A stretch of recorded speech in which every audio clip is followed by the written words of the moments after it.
number 1 chaîne internationale.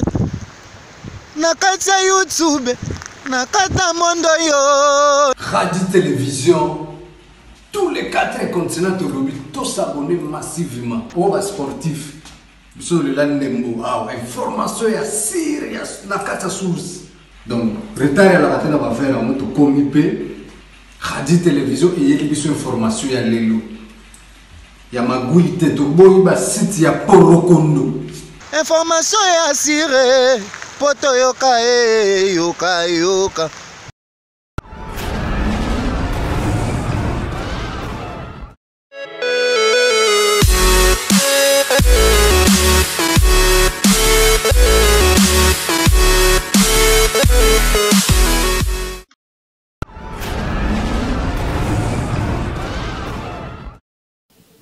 Chers internautes, vous êtes branchés sur Radi TV, en train de nous suivre. Bonsoir, bonjour, ça dépend de l'heure où vous nous suivez.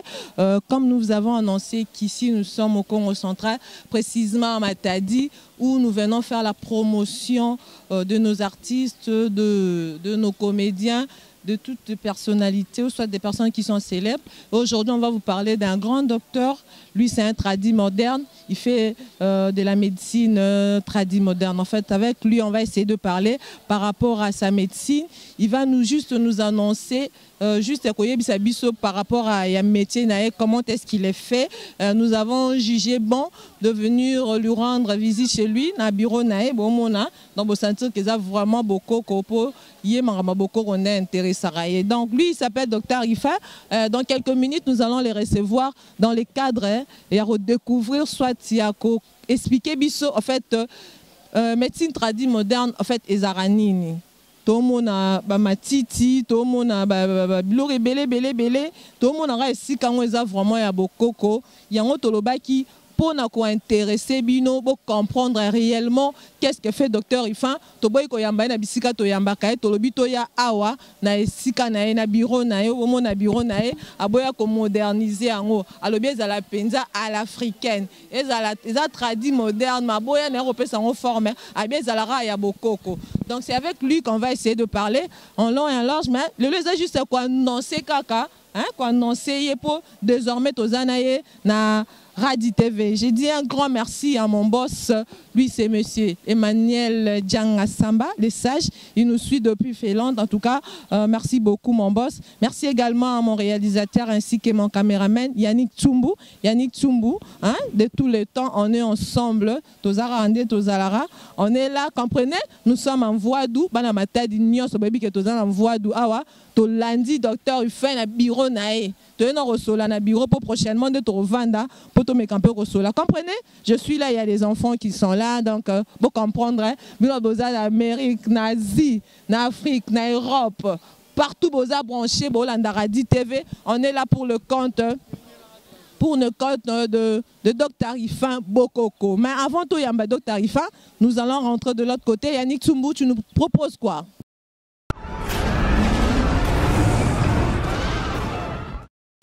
Merci beaucoup Yannick Tsumbu, qui nous sommes descendus à Mvoadou, venir rendre visite au Dr Ifa Bokoko. En fait, Bokoko on est araye, tolobi ensemble.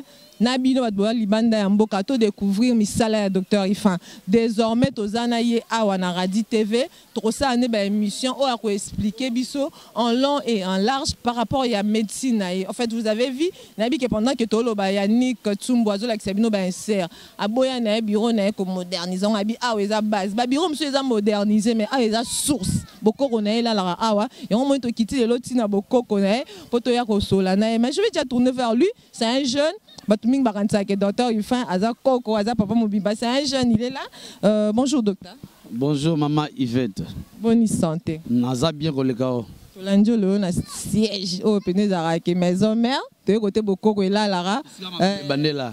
Donc awane esika makamonde banela so moni docteur Ifa partout dans le monde donc makamonde banela awa.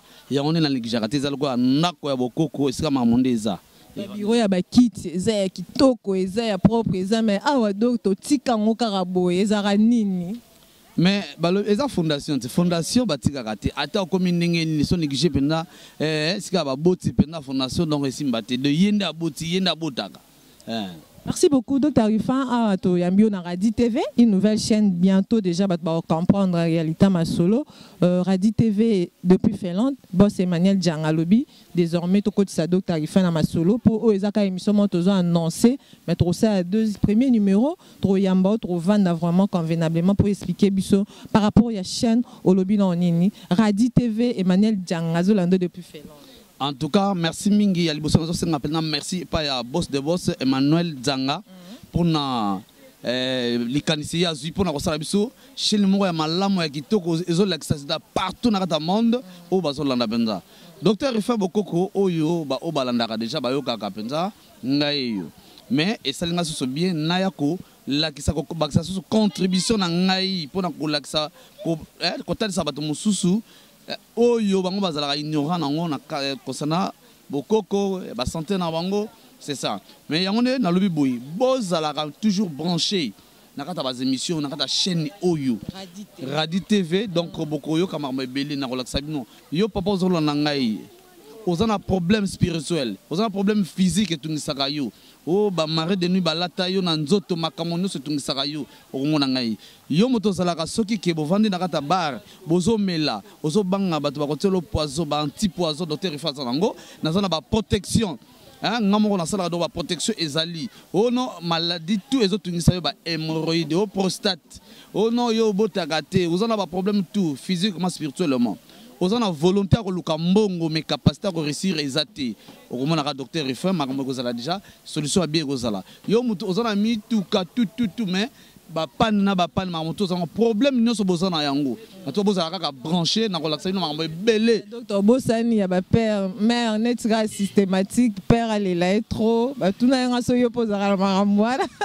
netra père comme ya libela quoi bon makambo nyonso wana en tout cas ndenge ma iveta zoloba donc tozala kata mamoto dans lobby physique et spirituellement donc makambo etali ya mabala eza likambo to tungisaka yo papa nakatsa wana kata émission to kolobela yango parce que eza ba annonce tozolanda bolandaka mingi docteur Rufin Bokoko ko sensibiliser bino po désormais tozana docteur Rufin na Radi TV makambo bomona wana j'espère que Yannick Tsumbu ozozo la biso ba image na moni ba photo etondia wa ya banani moi vite fait docteur tayo moko ezara hôpital comme sou ba photo na mona wana na ko tanga ba rombote belé ba to wana nyonso ba représenter nini na hôpital bon wana eza ba photo ya ba ancêtre quoi qui coluté bangonde o babanda ba makambo o ba yebi ba makambo tout parce que chaque église oyo asale la makambo na mutu na bokoko ayebi ke asale la prophète nini azala kana nani asala kana nini do pas ngana zolo ba ozala chrétien ozala nani donc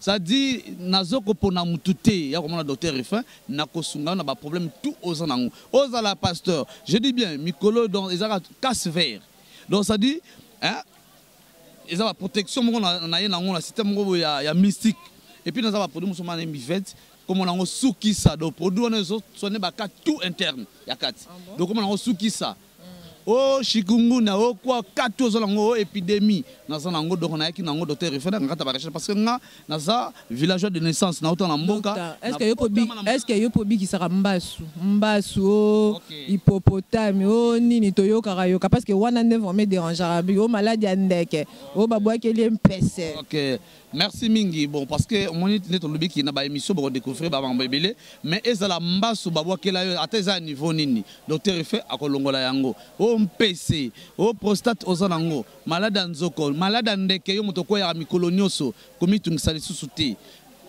docteur Rufin aza petit piment makasi eza na bilia na kosunga bino na ninga bien de tout o ezotungisa bino ba problème tout bozanango o to tangi na o to tangi te kaka awa et pas docteur Rufin na kosunga bino makasi na kosunga bino donc docteur Rufin naza awa pona bino naza pona kosunga bino nyonso ozo tungisa bino bomi tungisa lisusu te bo contacter kaka biso makambo eza bien benda. Docteur Rufin, merci. Je pense que le message est bien passé. Le lot qui a juste pour annoncer émission mariage nabiso Radi TV na Docteur Rufin Bokoko désormais pour nous découvrir ba émission naé ba spécialité naé. En fait ba te bele ba kantia kaza nganga on a to bombinan. Est-ce qu'on nganga flasher to le. Docteur Rufin aza nyonso Merci beaucoup. Pour découvrir, on a émission Tosa Liboso, premier numéro. On a juste flasher bino pour découvrir qui est Dr Rufin. En tout cas, je suis vraiment très content parce que Batoubozo s'abonner massivement à Radi TV. Radi TV, une nouvelle chaîne. Toba qui veut s'abonner pour Maramo Brozonga na Radi TV. Toba no sala ba descendre sur le terrain. Tobi lelo, toye ko luka Dr Rufin na siège nae, na base nae pour te découvrir beaucoup nae. Merci beaucoup Dr Rufin pour cette opportunité. On dit mito yambayo. Souka. Merci na boss Emmanuel Djanga, hein, le sage depuis Finlande. Merci na batutu boza branché. Merci na bana poto nyonso. Oh boza scotché bozo tala Radi TV mikolo na Afrique, na Europe, bandoro na nyonso na Canada, Sam Wale, ba Christian Wale, ba Top Secret, na Paris, na pesi bino nyonso mbote boza branché do tarifa yot. Bokoko yeyo, to tiki bino na nu poto zozonga, to yero préparer mission ya miyambo. Souka prend lelo. Moto nyonso oyo ozana volonté oluka mbongo me capacité à réussir ezati Dr Rufin ça pour na bino maboko no etoboka na osunga makambo tout bozala kaka branché na ça bino ngona ndenga nko bomba misusu po. Merci beaucoup en tout cas, c'était un réel plaisir de te recevoir. Toromi na biso na suka. Merci beaucoup à mon boss depuis Finlande Emmanuel Djanga Samba. Le sage, balobi poto na kacha matadi, Finlande na matadi Radi TV, hein, chaîne Amicolo. En tout cas, vous s'abonnez massivement na chaîne Nabino Oyo pour découvrir Congo Central, na kacha Finlande. Donc, quitter na Congo Central, mais tu na Finlande, voilà. Pour faire découvrir bino ba site Nabino Karaboye, pour na recevoir bino plaisir. Je pense que nous sommes arrivés à la fin. Yannick Tsumbu, tu as eu à na Dr Rufin pour tozo bandam calamité ko développer. Merci, ciao.